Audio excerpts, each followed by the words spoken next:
ñoo ngi jëm léegi ci dëkk bii ñu naan El Jadida fekk fa ay baykat yoo xam ne ñoom tamaate la ñuy def mais tamaate bi variété yi nga xam ni ay variété indéterminée maa ngi leen di fàttali variété indéterminée mooy tamaate yi ngeen di gis ñu mën a màgg jëm kaw ñu mën leen takk juy def 3 mètres 4 mètres 7 mètres 10 mètres ba di ko romb yooyu nag mën nañ ko def feneen fudul biir serre loolu lañ ñëw nag seetaan fi fii ci biir tool bi sunu paree déglu Abdourahim mu leeralaat ñu moom yëf yi ni mu demee toujours système d'irrigation goutte à goutte la ñuy liggéeyee mais da ngeen di gis ni après ay bant la ñuy jël moom lañ koy sampal pour baliser ko xam naa ni bant dina jafe Sénégal wante am na yeneen pexe yoo xam ni mën nañ ci jaar ci ay ci ay tube yoo xam ni tube galva lay doon ak tuyau ak fil galva mën nga takk mu siggi ñu mën a def conduite bi kon nag ma bàyyi leen ngeen xool tool bi ni mu demee ñii ay rendement yi kawe la di nekk ñu ngi ci ay 80 tonnes hectares xam ngeen ne loolu moom am na solo loolu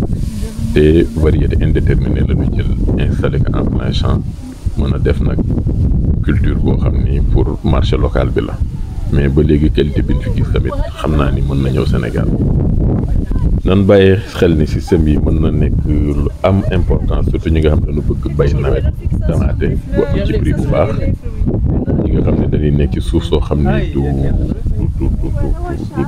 suufu ban suufu joor yi kon dina ko mën a jël te gis ngeen tamaate bi ni mu rafetee mën a def conduite bu normal sikki bu baax am rendement te Sénégal moom yaakaar naa kenn jàngal tamaate yi en plein champ mais fii am na ay méthodes yu intéressant ngeen gis surface bi ñu def ni mu bare macha allah mais da ngeen di gis rendement yu mën a génn normalement ndax bouquet yi plusieurs bouquet ngay am bouquet yi moom mooy doomu tamaate yi daje yi nii loo leen gis noonu ñu ànd dem moom la ñu woy bouquet lii mooy bouquet benn ngi nii di nga gis yeneen yu jëm ci kaw donc très longtemps pendant très longtemps mën nga ko récolter yàgg ci marché bi ànd ak gars yi fekk fa prix yu bëri xam naa ne lii moom ku ko fi génnee diggante août septembre ba octobre moom dootoo wax waxu kaani ndax tamaate bi mooy gën a neex.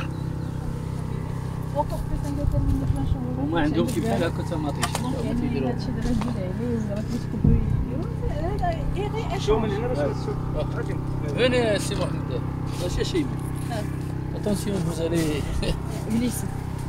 glisser.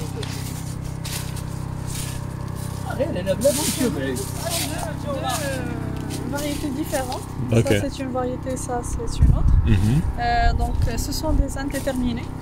Ok. Comme tu vois en plein champ, il n'y a pas de serre. Et c'est pas lissé. C'est pas lissé, d'accord. Donc ils peuvent, si tu as besoin d'informations sur la conduite, ils peuvent te donner plus d'informations. C'est toujours la technique des bras. Okay. Est-ce que c'est cultivé sur un seul bras ou bien deux bras? Deux bras, d'accord. Donc là tu vois, c'est deux bras. Oui, oui. C'est deux bras. Donc ils développent deux bras principaux.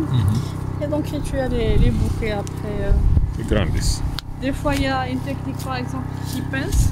Ok. Un nombre il pince. Oui, Il y a d'autres qui préfèrent de laisser, mais la majorité je pense qu'ils pincent. ils pensent, d'accord.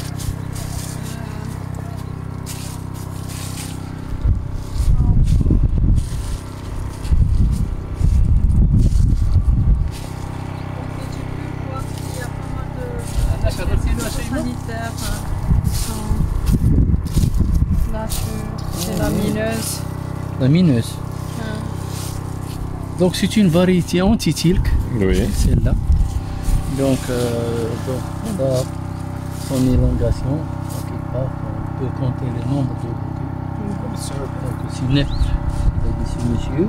En général, Donc en tête, parce qu'on ne peut pas Voilà, arriver jusqu'au mois 11, 12, Ok. parce qu'il y aura de la pluie. Oui. Donc on risque d'avoir beaucoup de problèmes fongiques. D'accord. Donc voilà les bouquets. Donc chaque variété il est caractérisé par la distance entre les bouquets du même, les entre-nœuds, celle-là.